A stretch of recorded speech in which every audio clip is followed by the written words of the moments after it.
UP board class 12 के प्यारे विद्यार्थियों, स्वागत है रिस्पॉन्सिव क्लासेस में। जीव विज्ञान का मॉडल पेपर है जो आपके 2026 की बोर्ड परीक्षा के लिए बहुत बहुत ही महत्वपूर्ण है, क्योंकि सेम ऐसा ही पेपर आपके बोर्ड परीक्षा में आएगा और इस मॉडल पेपर के बहुत सारे प्रश्न आपकी बोर्ड परीक्षा में फंसेंगे, जिसका कोड है बच्चों 348BCK।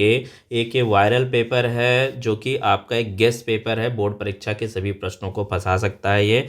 बच्चों, आपको जीव विज्ञान के पेपर में समय आपको मिलेगा 3 घंटा और 15 मिनट। 15 मिनट में आपको 15 मिनट पेपर पढ़ने के लिए निर्धारित किए गए हैं। 15 मिनट में आपको पेपर अच्छे से पढ़ना है और पूर्णांक आपको बच्चा 70 अंक का होता है। 30 अंक आपको प्रैक्टिकल से मिलते हैं, कुल मिला के 100 अंक इस प्रकार हो जाते हैं आपके। अगर हम कुछ सामान्य निर्देश की बात करें तो सभी प्रश्न अनिवार्य हैं। आवश्यकता अनुसार अपने उत्तरों की पुष्टि नामांकित रेखा चित्रों द्वारा कीजिए। प्रत्येक प्रश्न के निर्धारित अंक उनके सम्मुख अंकित किए गए हैं। तो बच्चों, पूरा पेपर मैं आंसर के साथ एक्सप्लेन करने वाला हूं, तो सभी लोग पूरा वीडियो अंत तक जरूर देखेंगे। सबसे पहले हम बहुविकल्पीय प्रश्न पे आएंगे और प्रश्न संख्या 1 है। प्रश्न संख्या 1 है, सही विकल्प चुनकर अपनी उत्तर पुस्तिका में लिखिए। जिसका का वाला पार्ट है, डार्विन फिंच किसका उदाहरण है? डार्विन फिंच किसका उदाहरण है?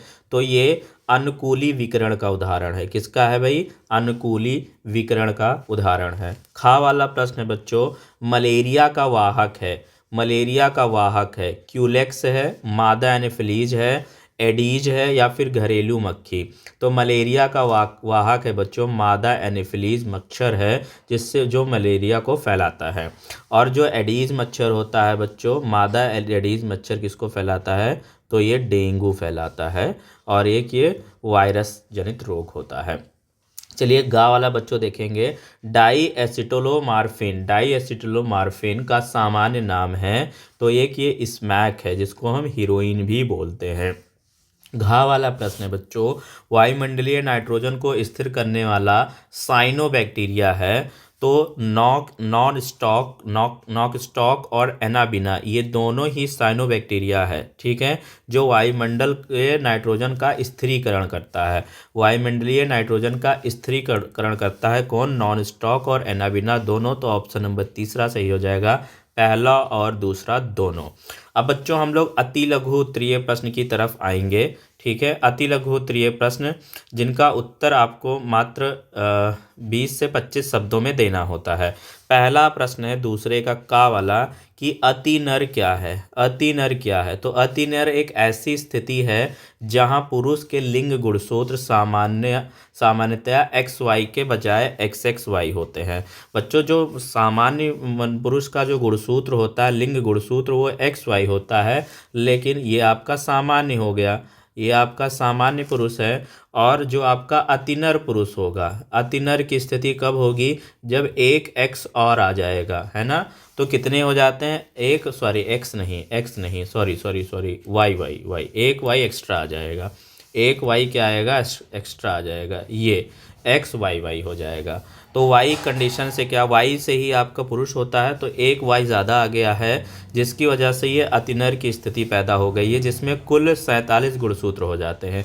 तो भाई यहाँ पे 46 गुणसूत्र थे सामान्य पुरुष के लिए, अतिनर पुरुष के लिए कितने हो जाएंगे? 47 गुणसूत्र हो जाते हैं। ऐसे व्यक्ति जो होते हैं वो गुस्सैल, कामुक और अपराधी प्रवृत्ति के भी ये हो सकते हैं। चलिए आगे देखते हैं। खा वाला जो प्रश्न है, रिवर्स ट्रांसक्रिप्टेज एंजाइम का क्या कार्य है? तो रिवर्स ट्रांसक्रिप्टेज एक एंजाइम है जो आरएनए को टेम्पलेट के रूप में उपयोग करके डीएनए का संश्लेषण करता है, यानी सिंथेसिस करता है। फिर गा वाला प्रश्न है बच्चों, पेटेंट क्या है? एक्सवा या फिर पेटेंट क्या है? एक्सवा या फिर पेटेंट एक कानूनी अधिकार है जो सरकार द्वारा किसी आविष्कारक को उसके नए आविष्कार यानी उत्पाद या प्रक्रिया के लिए दिया जाता है।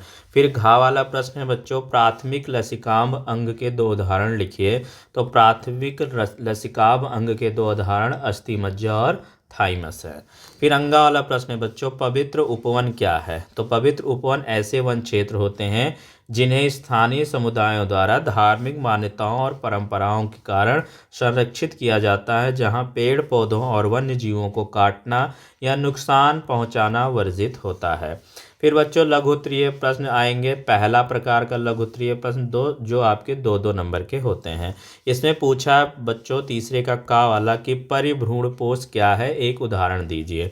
यहाँ पे परिभ्रूणपोष की परिभाषा पूछी है। तो यह एक बीजांडकाय का वह हिस्सा है जो भ्रूणपोष बनने के बाद भी समाप्त नहीं होता है और बीज के अंदर एक अतिरिक्त खाद्य संग्रहण ऊतक के रूप में बचा रहता है। यह द्विगुणित यानी 2n होता है, जबकि भ्रूणपोष त्रिगुणित यानी 3n होता है, जो इसे भ्रूणपोष से अलग करता है। उदाहरण की बात करें तो काली मिर्च यह परिभ्रूणपोष का एक उत्कृष्ट उदाहरण है, जहां बीजांडकाय का यह हिस्सा भोजन का संग्रहण करता है। फिर खा वाला प्रश्न है बच्चों, निम्न संकेताक्षरों का पूरा नाम लिखिए। ART और GIFT का पूरा नाम बताना है। तो ART का पूरा नाम होता है असिस्टेड रिप्रोडक्टिव टेक्नोलॉजी, सहायक प्रजनन प्रौद्योगिकी, जबकि GIFT का पूरा नाम होता है गैमीट इंट्राफैलोपियन ट्रांसफर। ठीक है। फिर गा वाला प्रश्न है बच्चों, कोशिकीय रोध क्या है। तो कोशिकीय रोध प्रतिरक्षा प्रणाली का दूसरा स्तर है, जिसमें विशेष प्रतिरक्षा कोशिकाएं जैसे श्वेत रक्त कोशिकाएं, न्यूट्रोफिल, मैक्रोफेज, टी कोशिकाएं, बी कोशिकाएं शामिल होती हैं, जो शरीर में प्रवेश कर चुके रोगाणुओं जैसे बैक्टीरिया, वायरस को पहचान कर उन्हें कोशिका भक्षण या अन्य तरीकों से नष्ट करती हैं। फिर बच्चों घा वाला प्रश्न है, टीआई प्लाज्मिड क्या है, या किस जीवाणु से प्राप्त किया जाता है। तो टीआई प्लाज्मिड एक विशेष प्रकार का डीएनए अणु है जो एग्रोबैक्टीरियम ट्यूमेफिशियंस नामक जीवाणु में पाया जाता है। फिर अंगा वाला प्रश्न है बच्चों, किन्हीं 2 प्रकार के पारिस्थितिकी पिरामिड के नाम लिखिए। तो 3 मुख्य प्रकार के होते हैं, संख्या का पिरामिड, जैवभार का पिरामिड और ऊर्जा का पिरामिड। फिर बच्चों आपके लघु उत्तरीय प्रश्न शॉर्ट आंसर टाइप दूसरे तरीके का क्वेश्चन, यानी दूसरा शॉर्ट आंसर टाइप क्वेश्चन है, जो 3-3 मार्क्स के होंगे। पहला वाला 2 मार्क्स का था। ठीक है। तो चौथे का अंगा है कि लैंडिंग कोशिकाएं कहाँ पाई जाती हैं, इसके प्रमुख कार्यों को लिखें। इंपॉर्टेंट प्रश्न है यहाँ पे। जो लैंडिंग सेल्स हैं यानी लैंडिंग कोशिकाएं जो है टेस्टीज में यानी पुरुषों के वृषण में शुक्रजनन नलिकाओं सेमिनिफरस ट्यूब्यूल्स के बीच अंतरालीय ऊतक यानी कि इंटरस्टिशियल टिश्यूज में ये पाई जाती हैं, और इनका मुख्य कार्य टेस्टोस्टेरोन जैसे पुरुष हार्मोन का उत्पादन करना है। तो इनका काम क्या बेसिकली, ये पुरुष हार्मोन टेस्टोस्टेरोन का उत्पादन करती हैं, जो शुक्राणु निर्माण और पुरुष एवं विशेषताओं के विकास के लिए आवश्यक है। यानी कि जो स्पर्म फॉर्मेशन होता है वो किसके लिए किस हार्मोन से होता है, टेस्टोस्टेरोन हार्मोन से होता है। ठीक है। फिर आएंगे खा वाला जो प्रश्न है बच्चों, अनुन्मीलिय पुष्प क्या है, इस प्रकार के पुष्पों की 2 विशेषताएं भी लिखिए। तो अनुन्मीलिय पुष्प ऐसे द्विलिंगी पुष्प होते हैं जो कभी भी खिलते नहीं हैं। इनके परागकोश और वर्तिकाग एक दूसरे के बहुत ही करीब होते हैं, और जब परागकोश फटते हैं तो परागकण तुरंत उसी फूल के वर्तिकाग पर गिर जाते हैं और परागण हो जाता है, जैसे कनकौवा और मूंगफली। अब इनकी विशेषताओं की बात करें तो इनकी विशेषताएं हैं कभी ना खुलना। ये पुष्प अपनी कलिका अवस्था में ही बंद रहते हैं और कभी खुलते नहीं हैं, जिससे परागण के लिए हवा या कीटों जैसी बाहरी कारकों की आवश्यकता नहीं होती है। फिर बच्चों आ जाइए निश्चित स्वपरागण। चूँकि ये कभी खुलते नहीं हैं और परागकण उसी फूल के अंदर ही वर्तिकाग पर गिरते हैं, इसलिए इनमें हमेशा स्वपरागण होता है, जो कि आनुवांशिक रूप से स्थिर और विश्वसनीय होता है। फिर बच्चों गा वाला प्रश्न है कि मधुमक्खियों में लिंग निर्धारण की प्रक्रिया का सचित्र वर्णन कीजिए। तो बच्चों ये आपको पेयर करना है, 3 नंबर का प्रश्न आएगा, इसको आप जरूर तैयार कर लेंगे। घा वाला है बच्चों, हार्डी वीनबर्ग साम्यता को प्रभावित करने वाले कारकों के नाम लिखिए।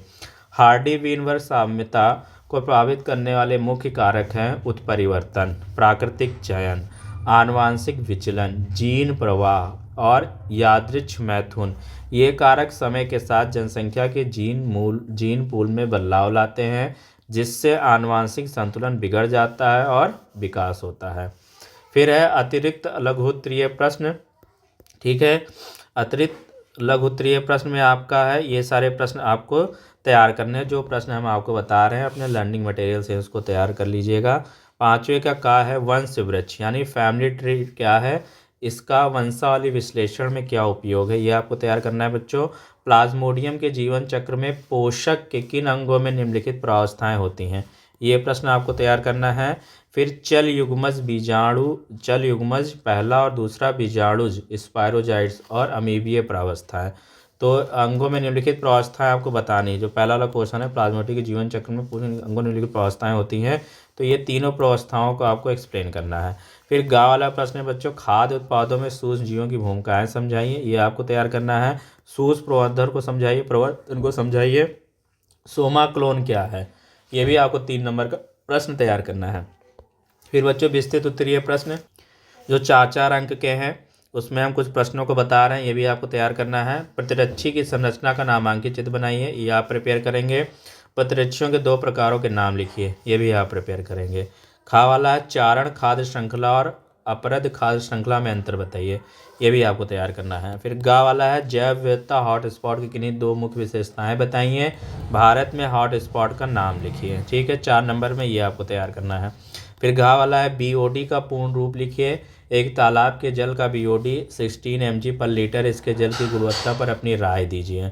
फिर विस्तृत उत्तरीय प्रश्न बच्चों लॉन्ग आंसर टाइप क्वेश्चन है, जो आपको तैयार करना है। एक प्ररूपी आवृतवीची भ्रूणकोश यानी कि मादा युग्मक कोविद की संरचना का स्वच्छ नामांकित चित्र सहित वर्णन कीजिए, तो इसका चित्र सहित ये पूरा आंसर आपको तैयार करना है। इसके साथ ऑप्शन में है कि ग्राफी फुटिक यानी ग्राफियन फॉलिकल का एक नामांकित चित्र बनाइए, और आर्तो चक्र यानी मेंस्ट्रुअल साइकिल का नियमन करने वाले 3 हार्मोन के नाम और उनके कार्य लिखिए। फिर यहाँ पे देखिए 8वां प्रश्न है कि मनुष्य में कोई 2 लिंग संलग्न अप्रभावी विकारों के नाम लिखिए, वर्णांधता की वंशागति को उपयुक्त चित्र की सहायता से समझाइए। 5 नंबर का ये आपको तैयार करना है। इसके साथ ऑप्शन में पूछा है कि ड्रग एल्कोहल कुप्रयोग के प्रभाव उसके रोकथाम को विस्तारपूर्वक वर्णन कीजिए। तो देखिए दूसरा वाला इजी है, ऊपर वाला टफ है, तो इजी वाला आपको इसमें से अभी तो सारे तैयार करने हैं क्योंकि ये आपके बोर्ड परीक्षा में पूछे गए हैं और ये पूछे भी जाएंगे। फिर 9 वाला प्रश्न बच्चों है कि सहोपकारिता का उदाहरण सहित वर्णन कीजिए, या सहभोजिता से कैसे भिन्न है, ये आपको बताना है। 5 नंबर में तैयार करना है। फिर अथवा में आपको टिप्पणी आएगी जैवमंडल रिजर्व और प्राकृतिक वर्ण, बायोस्फीयर रिजर्व और नेचुरल साइंस, इस पर आपको लिखना है, टिप्पणी है, तो ये आप 2.5 नंबर का आप तैयार कर लेंगे, 2.5 नंबर का। इस प्रकार ये पूरा बायो का पेपर है। इससे बहुत सारे क्वेश्चन आपके बोर्ड परीक्षा में फंसेंगे, इसलिए इसको तैयार ज़रूर कर लेना।